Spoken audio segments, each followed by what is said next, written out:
সম্প্রতি একদল অন্ধভক্ত এবং হোয়াটসঅ্যাপ ইউনিভার্সিটির টপার সোশ্যাল মিডিয়ায় ঝড় নামিয়ে দিয়েছে। দাবি করছে সেদিন ডক্টর শ্যামাপ্রসাদ মুখার্জি যদি না থাকতো তাহলে কি হতো। ডক্টর শ্যামাপ্রসাদ মুখার্জির জন্যই আমাদের পশ্চিমবঙ্গ পাকিস্তানের অংশ হয়নি। আসলে কি তাই? আসুন তাদের মুখে একটু ইতিহাসের তথ্য ছুঁড়ে মারি। তারিখ 20 ফেব্রুয়ারি 1947।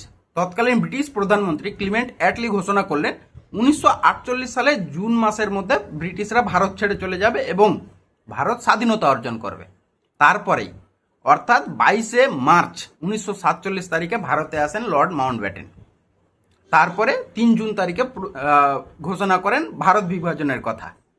তৎকালীন রাজনৈতিক প্রেক্ষাপটে মোহাম্মদ আলী জিন্না দাবি করছিলেন অখণ্ড বাংলা অর্থাৎ পশ্চিমবঙ্গ বাংলাদেশ পুরোটাই পাকিস্তানের অংশ হবে। এবং অপরপক্ষে 1947 সালেরই 27 এপ্রিল তারিখে বাংলার তৎকালীন মুখ্যমন্ত্রী হোসেন শহীদ সোহরাওয়ার্দী দিল্লিতে এক প্রেস কনফারেন্স করলেন এবং দাবি করলেন এই অখণ্ড বাংলা না ভারতের অংশ হবে না পাকিস্তানের অংশ হবে, এই একটা ইন্ডিপেন্ডেন্ট দেশ হবে।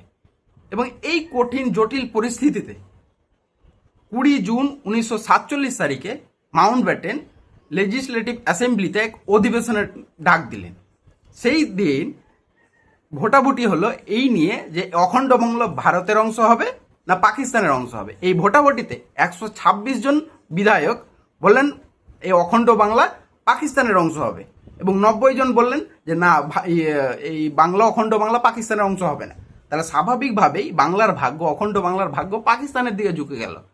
এবং তারপরে আসে একটা টুইস্ট।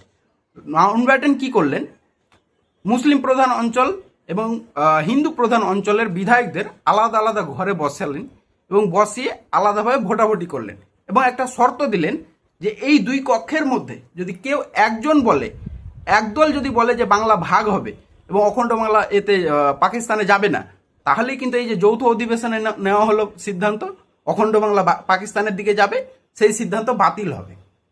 মুসলিম বিধায়কদের কক্ষ অর্থাৎ ঢাকা, চট্টগ্রাম, রাজশাহী, আমাদের পশ্চিমবঙ্গের মুর্শিদাবাদ, নদিয়া, এই সমস্ত মুসলিম মেজরিটি থেকে যে সমস্ত বিধায়করা গেছিলেন সেই কক্ষ থেকে 106 জন বলে অখণ্ড বাংলা পাকিস্তানের অংশ হবে এবং 35 জন বলে যে না, দরকার নেই, ভাগ হওয়ার দরকার।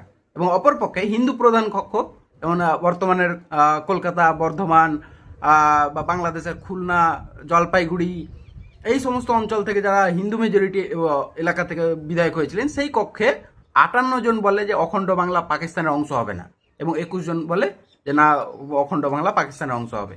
এই যে এখানে সিদ্ধান্ত হয়ে গেল দুটো কক্ষের মধ্যে, এই যে হিন্দু প্রধান কক্ষ সিদ্ধান্ত হলো 58 জন বাংলা ভাগ চাইছে, তখন ওই যৌথ অধিবেশনে নেওয়া সিদ্ধান্ত বাতিল হয়ে গেল এবং বাংলা ভাগ হওয়ার সিদ্ধান্ত নেওয়া হলো। এবারে পয়েন্টটা হলো এই 58 জনের মধ্যে 53 জন ছিল জাতীয় কংগ্রেসের, 2 জন ছিল সিপিআইএম, 2 জন ছিল আপনার SC ST এবং একজন নির্দল, আর একজন ছিল মহাসভা, হিন্দু মহাসভা, ডক্টর শ্যামাপ্রসাদ মুখার্জি। এই সমীকরণের মধ্যে লুকিয়ে আছে তার উত্তর।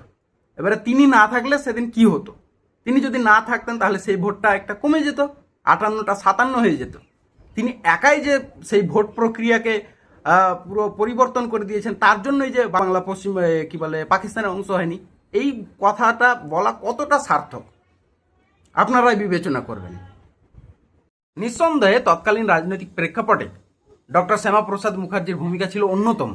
বিশেষ করে 1946 সালের ডিরেক্ট অ্যাকশন ডে, কলকাতায় দাঙ্গা, হিন্দু সম্প্রদায়ের মানুষদের ধরে ধরে মারা, হত্যালীলা চলেছিল, সেই সময় হিন্দু সম্প্রদায়কে যেভাবে লিড করেছেন তার জন্য তার ভূমিকা অনস্বীকার্য।